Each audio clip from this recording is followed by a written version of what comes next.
Sivagiri തീർത്ഥാടനത്തോടനുബന്ധിച്ചുള്ള special train service ആരംഭിക്കുന്നു. ശിവഗിരി തീർത്ഥാടനത്തോടനുബന്ധിച്ച് ആദ്യമായാണ് എറണാകുളത്തു നിന്നും സ്പെഷ്യൽ ട്രെയിൻ റെയിൽവേ അനുവദിച്ചിരിക്കുന്നത്. തീർത്ഥാടന കാലത്ത് വർക്കലയിൽ സ്റ്റോപ്പ് അനുവദിക്കുന്നത് മാത്രമായിരുന്നു പതിവ്. റെയിൽവേ ബോർഡ് മുൻ PAC ചെയർമാൻ PK കൃഷ്ണദാസിന്റെ ശ്രമഫലമായാണ് സ്പെഷ്യൽ ട്രെയിൻ അനുവദിച്ചത്.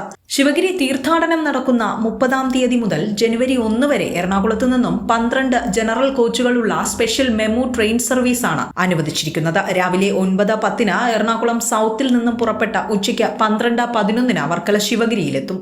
12:45 കൊച്ചുവേളിയിലെത്തി അവിടെ നിന്ന് 12:55 മടക്ക സർവീസ്. ഉച്ചയ്ക്ക് 1:26 വർക്കല ശിവഗിരിയിലും വൈകുന്നേരം 4:35 എറണാകുളം സൗത്തിലും എത്തിച്ചേരും. വൈക്കം, കോട്ടയം, തിരുവല്ല, ചെങ്ങന്നൂർ, മാവേലിക്കര, കായംകുളം, ഓച്ചിറ, കരുനാഗപ്പള്ളി, ശാസ്താംകോട്ട, കൊല്ലം, പറവൂർ എന്നിവിടങ്ങളിലാണ് സ്റ്റോപ്പുകൾ. ട്രെയിൻ നമ്പർ 0605, 0606 എന്നിങ്ങനെയാണ്. ഓരോ വർഷവും തീർത്ഥാടന കാലത്ത് 30 ലക്ഷത്തോളം ഭക്തരാണ് ശിവഗിരിയിലെത്തുന്നത്. ഡിസംബർ 30, 31, ജനുവരി 1 തീയതികളിൽ വൻ തിരക്ക് അനുഭവപ്പെടുന്നതുകൊണ്ടാണ് പ്രത്യേക ട്രെയിൻ അനുവദിക്കണമെന്ന ആവശ്യം ശിവഗിരി മഠം ഉന്നയിച്ചത്.